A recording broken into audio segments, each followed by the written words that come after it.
A little more than a year since a 50-foot wall of water swept over Rikuzen-Takata, Iwate Prefecture, residents continue to salvage some form of normalcy from its catastrophic wake. Claiming the lives of 10% of the population, the tsunami that traveled up to 6 kilometers inland decimated the institutions in the city center, including City Hall and the main library. Today, mountains of debris, timber, and tires are Rikuzen-Takata's interim landmarks, piled higher daily by teams of bulldozers and trucks. Rebuilding has also returned some regularity to daily life, and now books, for borrowing, are also contributing to the recovery.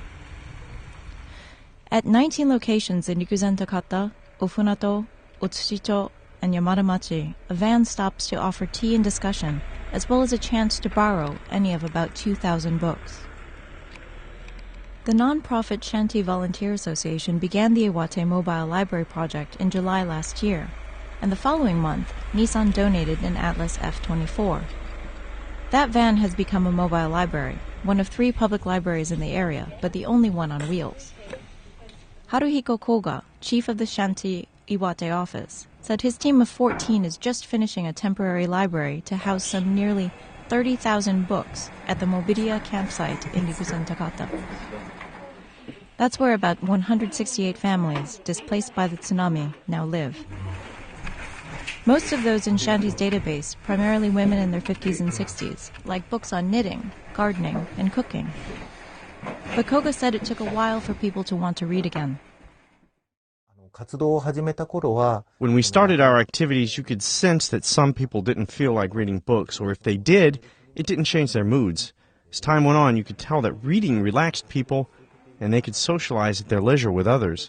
And they started to use the books to think about how they were going to live their lives from this point forward.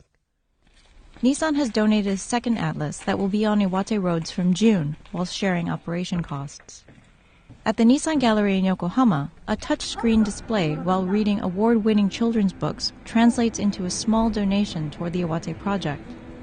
Noriko Ikari, head of corporate social responsibility at Nissan, said support efforts for Iwate and Tohoku will continue. Now we're collecting ideas from employees, asking them what kind of continued support Nissan can offer. We are considering that additional support might include employees volunteering directly or Nissan, because we're a car maker, providing additional vehicles.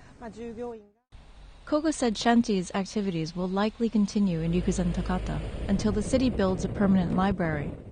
Part of the recovery, said Koga, is keeping the world's interest in Tohoku alive.